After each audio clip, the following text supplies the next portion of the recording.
मी पंजाब तक आज आहे 1 जुलै 2025 आणि सर्वप्रथम विदर्भ आणि मराठवाड्यातल्या शेतकऱ्याला एक आनंदाची बातमी की आज दुपारनंतर म्हणजे दुपारी 2च्या नंतर आपल्या मराठवाड्यामध्ये आणि विदर्भामध्ये रिमझिम पाऊस सुरू होणार आहे। काही ठिकाणी जास्त होणार आहे म्हणून हा अंदाज लक्षात येतो आणि पाहू शकता ही माझ्या शेतामध्ये या ठिकाणी मी माझ्या महाराष्ट्राच्या शेतकऱ्याला अंदाज देत आहे।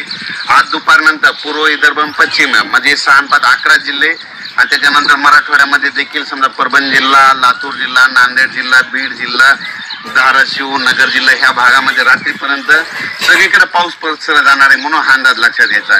ज्यांना काही काम करायचे असेल तर तुम्ही काही खत ऊसाला टाकायचे असेल तर आज दुपारपर्यंत या पूर्व विदर्भ, पश्चिम विदर्भ, मराठवाड्यातील शेतकऱ्यांनी टाकून घ्यायचे कारण की दुपारनंतर राज्यामध्ये पाऊस सुरू होणार आहे म्हणून हे अंदाज लक्षात घ्यायचा।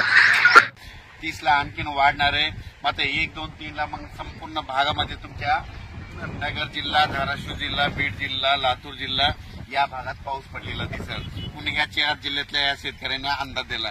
त्याच्यानंतर आपण आता पूर्व विदर्भाकडे पूर्व विदर्भातल्या शेतकऱ्याला सांगू इच्छितो की पूर्व विदर्भामध्ये नागपूर, वर्धा, भंडारा, गोंदिया, चंद्रपूर, यवतमाळ, अकोला, वाशिम, हिंगोली, बुलढाणा, जळगाव पाऊस पडणार आहे।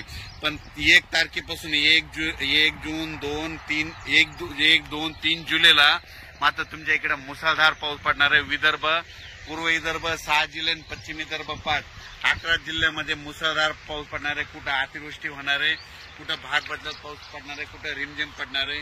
पण सांगायचं झालं तर यवतमाळ जिल्ह्यामध्ये खूप जोरात पाऊस पडणार आहे, चंद्रपूरकर देखील खूप पडणार आहे, नागपूरकडे देखील खूप पडणार आहे, अमरावतीकडे जोरात पडणार आहे, अकोल्याकडे जोरात पडणार आहे, वाशिम जिल्हा जोरात राहणार आहे, हिंगोलीकडे राहणार आहे, त्याच्यानंतर अकोला, बुलढाणा जास्त राहणार आहे, जळगाव, जामोद घाटाच्या खाली जास्त राहणार आहे, जळगावला जास्त राहणार आहे।